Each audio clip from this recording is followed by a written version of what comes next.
Yo, what's going on, guys? Jetxc here. Hopefully you guys' refi pulls have been going good. Hopefully you guys are prepping your tickets for Zenith, who is coming up next. We kind of got a sneak peek of her abilities in the event pack for Wilhelmina. But I don't know. We'll see if they change anything and what she's like. But very, very soon we'll be going over her kit.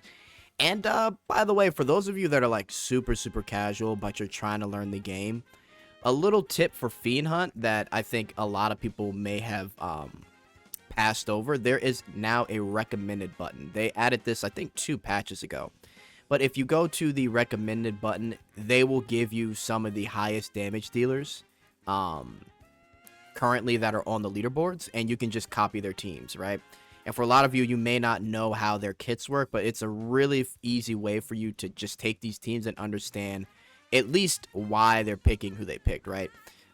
Pretty cool to see. And this is actually one of the few times that Morpia is being used, because right now, I mean, water, magic, it's a little rough. And Morpia with her 3 costumes is actually dealing a good amount of damage, so it's kind of good to see it with Morpia, right?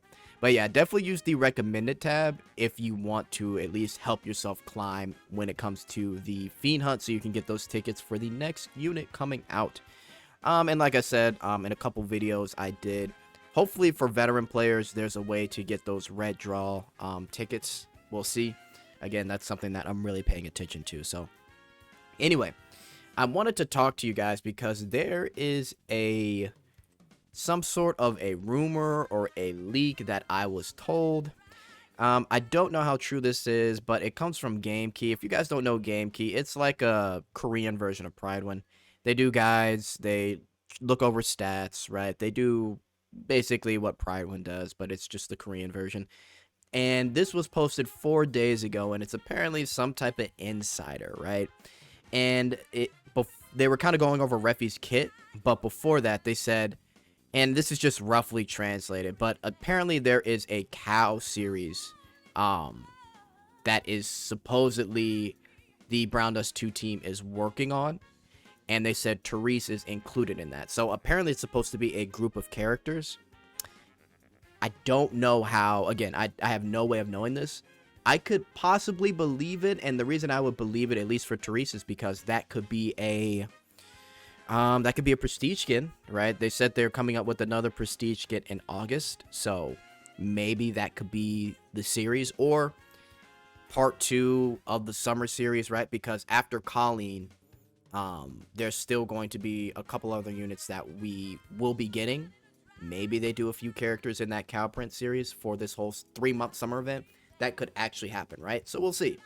But that would be cool, right? So I could kind of believe this just because we're in this whole 90-day thing that's going on. And this whole patch doesn't end until September. Or I guess not patch, but event, right? So let me know what you guys think in the comments. If this actually does come true, I'll definitely be keeping track of the author who made this. But if it doesn't, then it's just a bunch of yap. And hey, even though I love yap, we got to move on from this, right? So we will see. Let me know what you guys think in the comments about that one. And lastly, guys, one more thing I want to bring up to you is they did a merch drop over the weekend at like this place in V Square in South Korea. But essentially they had brand new merch. I know you guys have seen like the Levia, Eclipse, Grand Hilder, beach skins. Those are just like merch related. They basically had like a whole, I wouldn't call it like a museum, but like a display of everything Browndust2.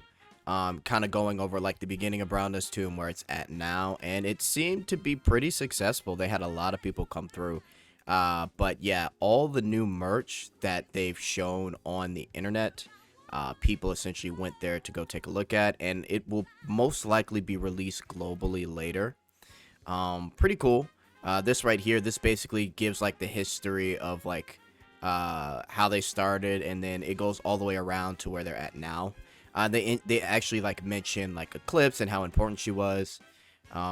Here's like the more current one, starting with the second Annie.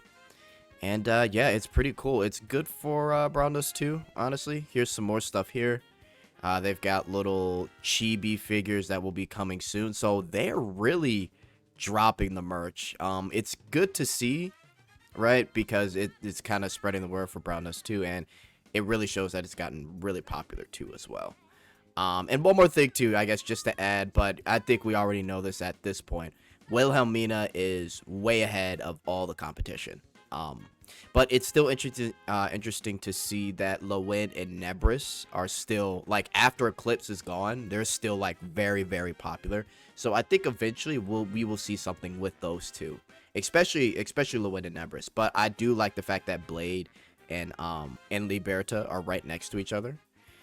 So that's really cool because I know they're newer units and it looks like a lot of people like them. I'd have to guess because of the story is a little bit of why that is too, besides design. So really cool. Okay, guys, that is it from me. I will see you guys soon. Later.